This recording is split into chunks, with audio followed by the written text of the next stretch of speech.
Alright guys, welcome back to another Jungle Book RPG. This is the part 2 of it. So anyways, we just got invited to a party at sunset. And now she's asking how do we like India. So now we have to answer politely. I think it's wonderful. Alright, there you go. Smiles warmly, her eyes crinkling at the corners. I am glad, shifts her water jug to the other hip. You know, when I first saw you yesterday, I thought you were a ghost. Pale skin, dark clothes, strange eyes. Giggles, but you are not a ghost at all. You are just Mooney. Says your name like it is something precious. The village came into view as you crested the hill. Clay huts with thatched roofs, smoke curling from morning cooking fires, children chasing a wayward goat. It smelled of spices and sun warmed air.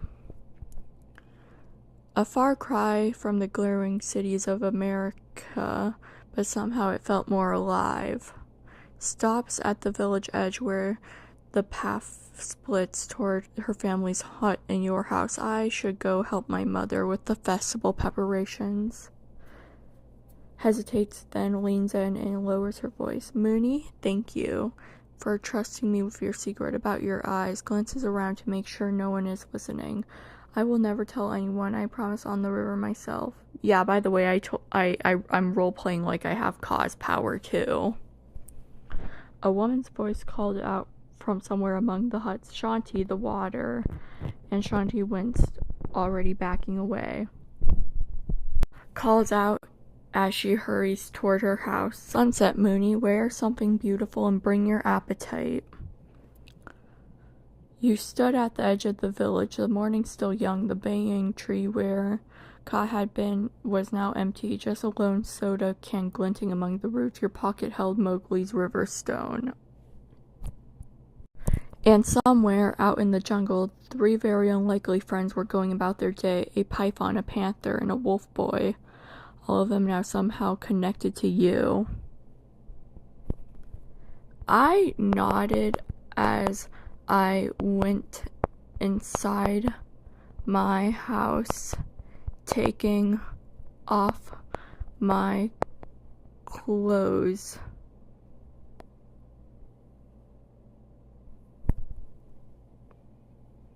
The door of your small house creaked shut, muffling the sounds of the village outside. Morning light flittered through the woven window screens, casting striped shadows across the floor. Your Gothic dress, still carrying the faint scent of the river and the jungle, slipped from your shoulders and pulled at your feet.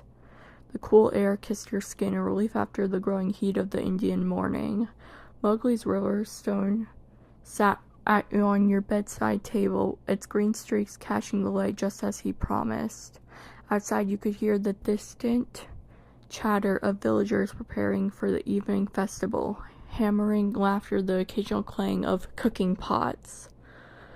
Time stretched lazily before you, with hours yet until sunset. Your bed, a simple cot draped with mosquito netting, looked impossibly inviting, the events of the morning replayed in your mind. Ka's laughter, Bagheera's wise eyes, Mowgli's river stone, and Shanti's promise. Not bad for your second day in India. I cuddle up to my blanket, naked and cuddled warmly. There you go. The thin cotton blanket wrapped around you like a cocoon, soft from years of washing.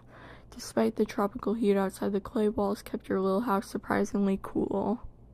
You burrowed deeper into the bedding, skin against fabric, feeling utterly at peace. The morning's adventures melted away, Ka scales the cold river out water. Mowgli's grin, Shanti's laughter, they all became distant, pleasant echoes as your breathing slowed. Somewhere in the village, a woman sang while she worked. her voice rising and falling like the jungle bird's song. Shanti had woken too. The sound drifted through your window like a lullaby. Your last waking thought was of eyes, not your own, but not Ka's, but all of them together. Golden panther eyes, swirling python eyes, warm brown human eyes, all looking at you not with fear but with welcome. Time slipped by quietly. The sun climbed higher outside, then began its slow descent. Shadows lengthened. The village grew busier. More hammering, the smell of cooking oil and sugar, children shrieking with excitement. The festival was getting closer. Soft knock at your door stirred you from dreams of flying through jungle canopies on Ka's back. Shanti's voice called through the wood, cheerful and slightly out of breath. Knocks again, a little louder. Mooney, the sun is nearly down. Are you awake? Pause. I brought you a garland of marigolds for your hair. I'm not dressed. Let me get dressed. Gasps and presses her back against the door from outside. Oh, I am so sorry, covers her eyes, even though the door is closed. Take your time, I will wait out here. Do you need any help? I know where everything is in this village if you need to borrow a coolie or a dupita. Fidgets with the marigold garland in her hands. Not that you have to wear traditional clothes, your style is very you. But if you want to try something colorful, I brought extras. Through the window screens, the sky was deepening from gold to amber. The village outside hummed with anticipation. Drums beginning to tune, oil lamps being lit, the rich scent of spices and sugar drifting on the evening breeze. The festival was stirring to life. Calls through the door, her voice bright with excitement. They are setting up the sweet stalls in the dancing circle. I can already smell my mother's jubilees, lowers her voice, and I saw Mowgli at the edge of the village.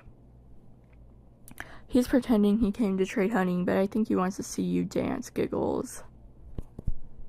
I finally come out with a pretty snake dress.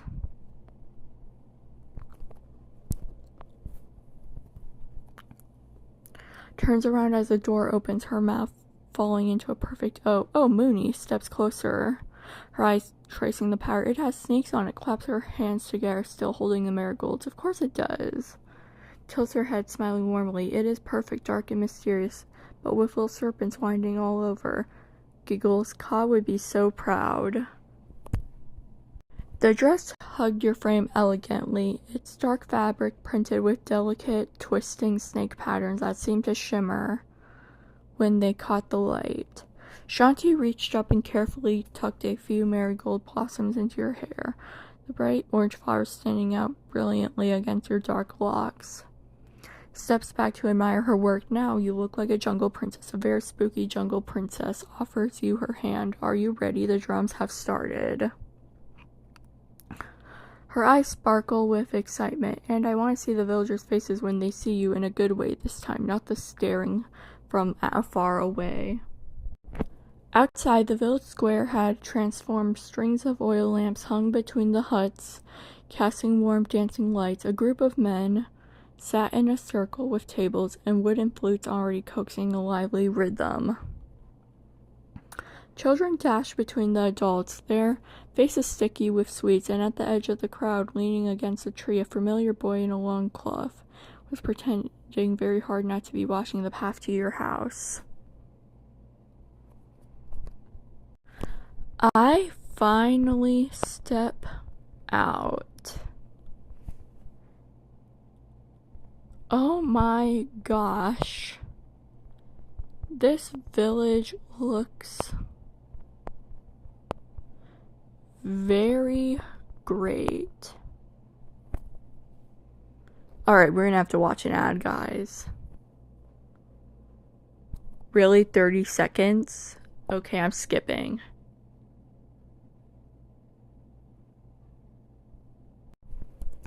Squeeze your hand and pulls you forward into the warm glow of the oil lamps. It is even prettier later when the stars come out. Just as broadly at the square, everyone helps decorate. My mother made those purple paper lanterns. An old man, Rajiv, strung up the lights. Points to a long table laden with steaming pots and platters.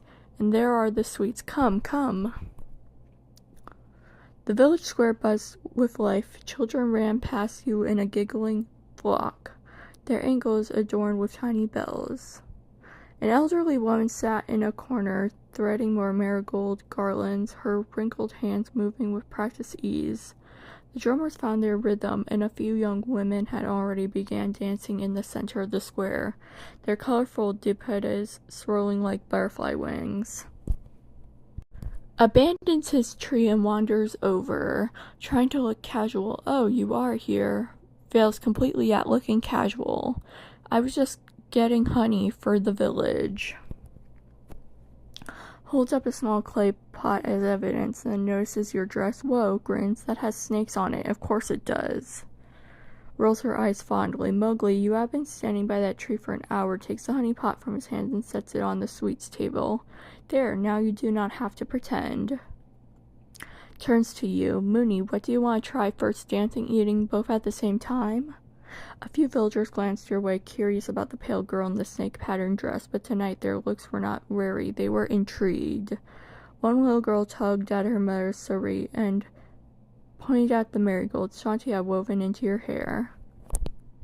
I was about to dance with Shanti, but then I saw a striped figure approach me in a cloak and a mask. Oh, hi.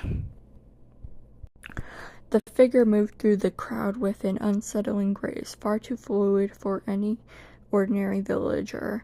The cloak, a rough-hung Spang thing, clearly borrowed, did little to hide the powerful shoulders beneath.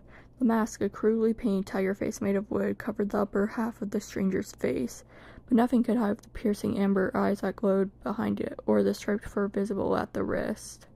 Grabs your arm, her voice dropping to a terrified whisper. Mooney, that is not a mask. Takes a step back. That is. Swallows hard. Shere Khan appears at your other side in an instant, his body tense and coiled like a spring.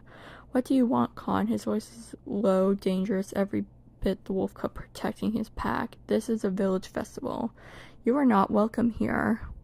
Ignores Mowgli completely, his burning gaze fixed on you alone. So, his voice is a deep, silken growl. You are the strange creature everyone has been chattering about. Slowly removes the mask, revealing the full, scarred face of the tiger, the girl with the snake eyes, the one who hugs pythons and hisses at monkeys. Circles you once, tail swishing beneath the cloak. I had to see for myself.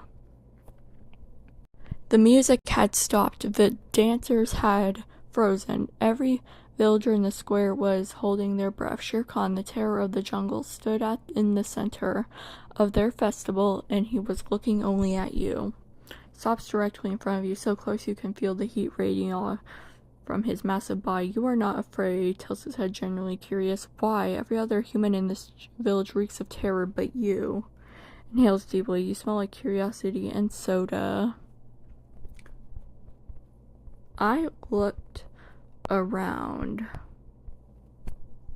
Man, I was expecting Ka to dance with me.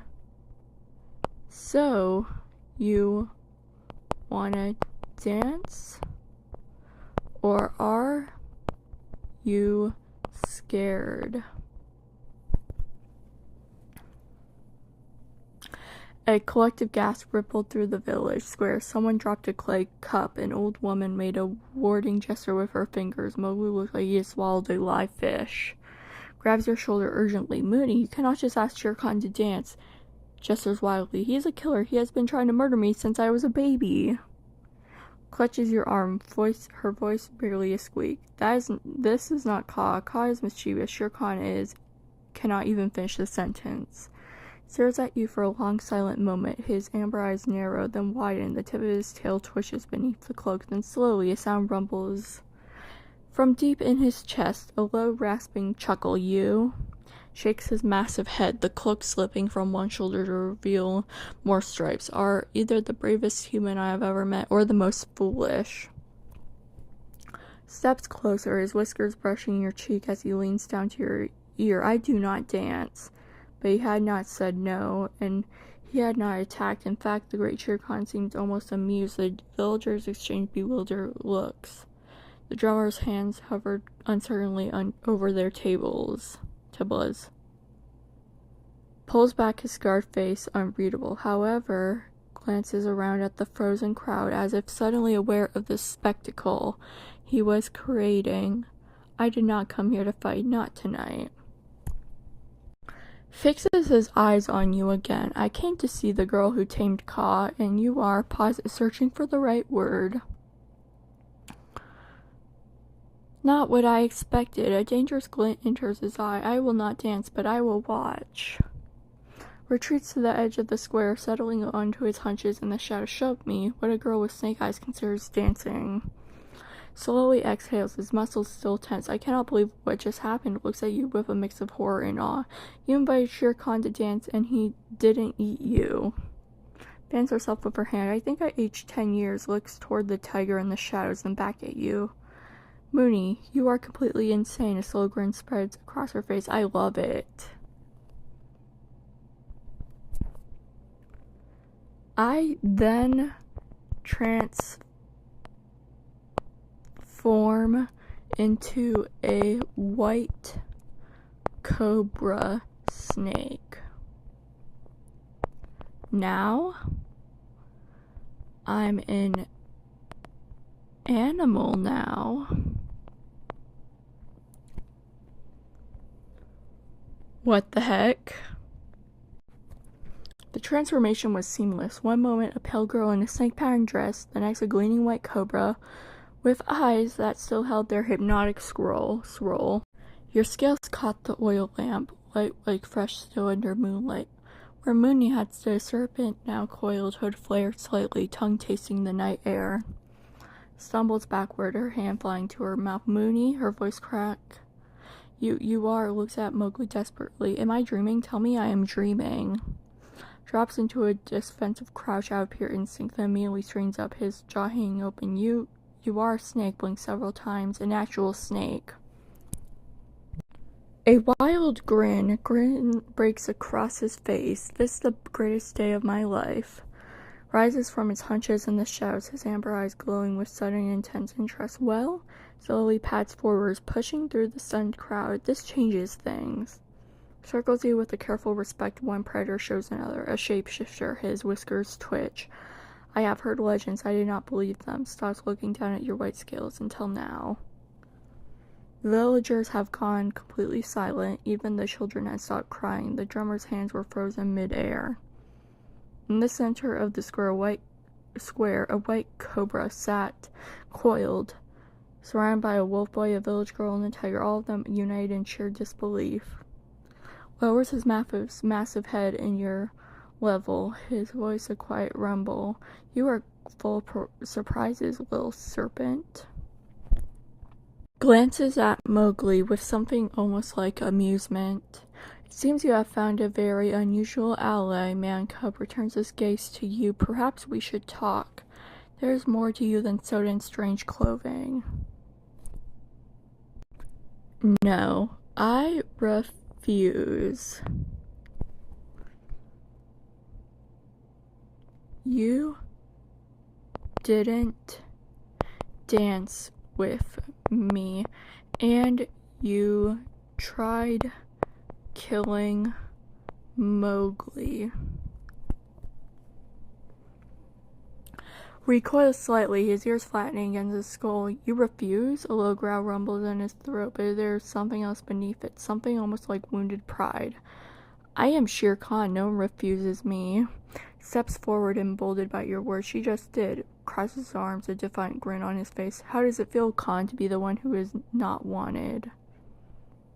Snaps his head towards Mowgli with a snarl, then visibly forces himself to calm down. Do not test me, man cub. Turns back to you, his amber eyes searching your serpentine face.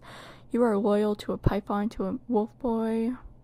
Pauses, to creatures the world has cast aside. His tail switches slowly, thoughtfully. I can respect that, even if I do not understand it. Steps up beside Mowgli, her fear slowly replaced by something fiercer. Mooney is our friend, lifts her chin. She is not going anywhere with you. Looks at the three of you, a white cobra, a village girl, and a wolf boy, standing united against him. Interesting. Backs away slowly, melting into the shadows at the edge of the square. Very well, little serpent. We will meet again. Perhaps next time you will be more willing to talk. His eyes flash once in the darkness. Till then, enjoy your festival. And just like that, the tiger was gone. The cloak crumpled to the ground where he had stood, empty. The villagers slowly began to breathe again. Someone started clapping, then another.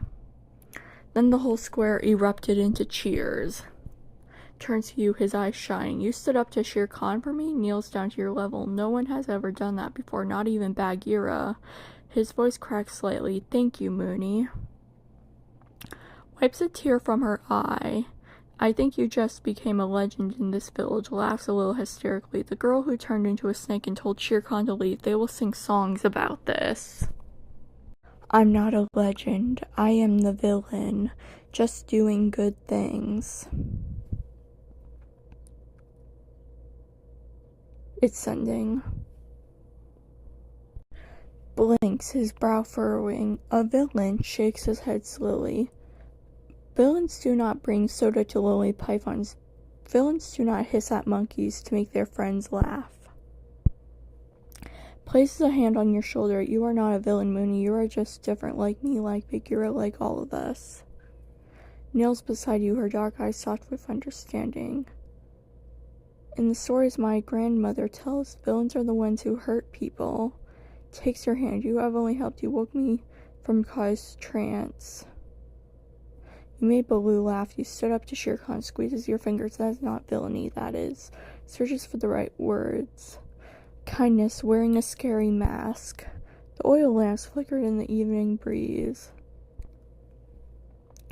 Around you, the villagers had resumed their festivities, the drums beating, the dancers twirling, but they kept glancing your way with something new in their eyes, not fear, respect.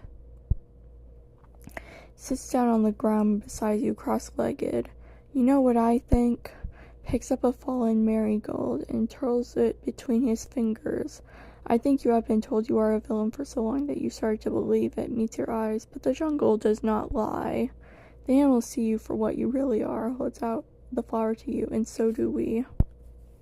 Nods firmly. If you were a villain, Kaa would not trust you, and Kaa trusts no one. Smiles.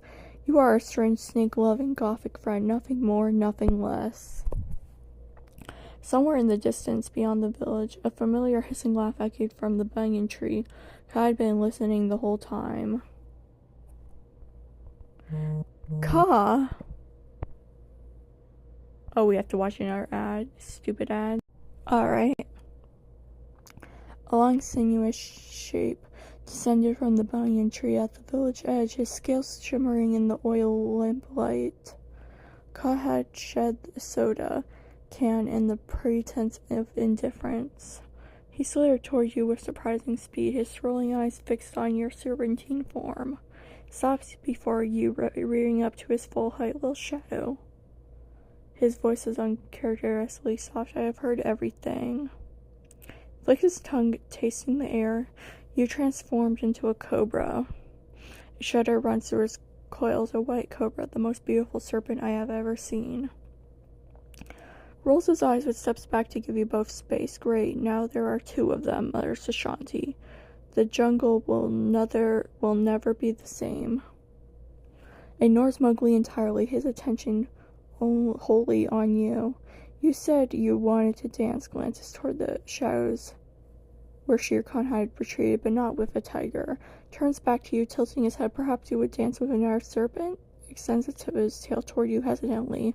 I do not know human dances, but I can try for you.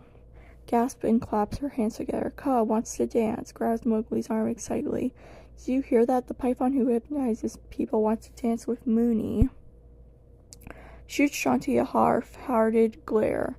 Do not make me regret this, returns his gaze to you, his voice dropping to a murmur. You are the only creature in this jungle who has never looked at me like a monster. Swallows hard. So, will you dance with me, equal? Yes.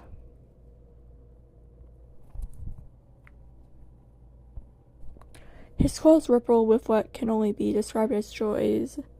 Yes, immediately tries to compose himself, clearing his throat. Lifts his chin with exaggerated dignity. Acceptable. Let us dance.